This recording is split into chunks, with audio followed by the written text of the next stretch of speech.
You know, when you're like completely lost in a new city and you're trying to follow this physical map that just makes absolutely no Oh, sense. yeah.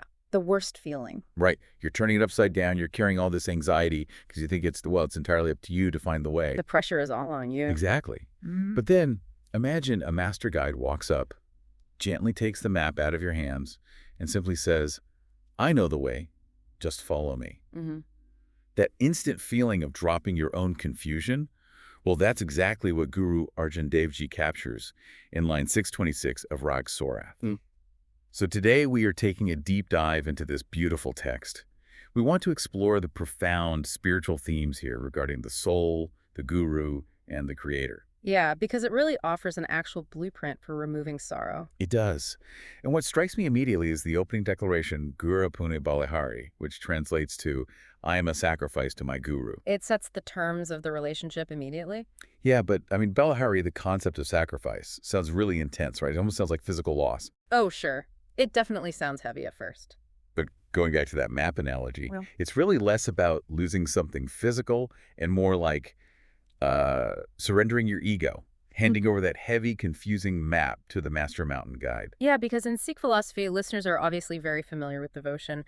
But Balihari here isn't just about simple respect. It's a structural surrender. Right. The text states, the guru has totally preserved my honor and grants the fruits of my mind's desires. Wait, so total surrender like that, giving yourself as a sacrifice, doesn't that sort of border on abandoning your free will? I mean, if I just hand over my map, am I basically becoming passive? Just checking out of my own life? That is a really crucial distinction to make, because it's not passive resignation at all. Okay. Dropping your flawed map, surrendering the ego, that is actually a very active, conscious choice. You are choosing to trade your limited, chaotic understanding of the world for perfect guidance. I see. The text promises fulfillment of the mind's desires precisely because the ego, which usually just obstructs those desires with its own anxiety anyway, has been willingly set aside. So by removing the ego, you finally get out of your own way. Exactly. But if the guru is the guide holding the map, who or what is the ultimate destination? Because Guru Arjan Dev Ji uses this very specific phrase, Karan prabh soy, the cause of causes. Right, the absolute source. Yeah, and he emphasizes that without him, there is no other at all. Why phrase it in such an absolute way? Well, that absolute language serves a deeply psychological purpose. When you acknowledge God as the cause of causes, you are recognizing a singular root for the entire world. So everything stems from this one place.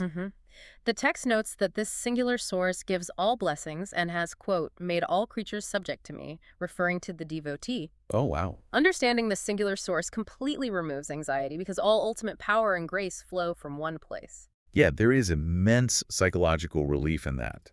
If you genuinely believe that all causality flows from one unified source, you stop trying to micromanage a million different variables in your life. Because you're no longer fighting the chaos of the universe. Exactly. You're just aligning with its center.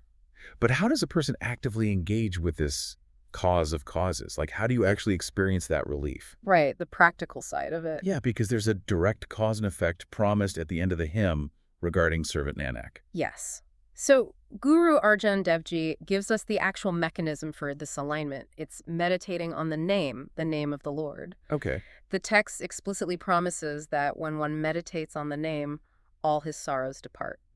But to someone just reading the translation, meditating on a name might sound like, I don't know, just repeating a word to distract yourself from your problems. Yeah. Is it just abstract poetry? How does the name function as an actual antidote to grief? That's a great question, because it's not merely distraction. It is a direct, transformative spiritual action. It's an anchor. An anchor. Yeah, think of your mind like a ship in a massive storm. Grief and anxiety are the waves throwing you around, usually because you're fixating on past regrets or future fears. Right, constantly spiraling. Meditating on the name acts like a heavy anchor dropped straight down to the ocean floor. It continuously pulls the mind back to the present reality of that singular cause of causes. Oh, I love that. So it interrupts the spiral. By continually returning to the name, you are overriding the ego's tendency to panic about things it just can't control. Exactly. You engage with the name, and it physically reshapes your focus. Wow.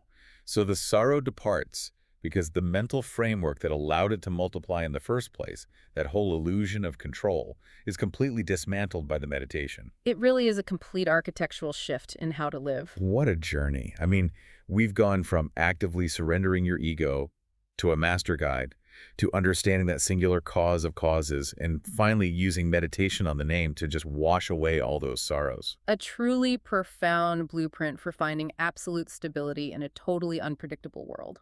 It really is. Which brings us back to you, listening right now. If you truly internalize this concept, that there is a singular cause of causes orchestrating the universe, and you don't need to hold the map yourself, what heavy personal burden of worry would you finally be able to let go of today?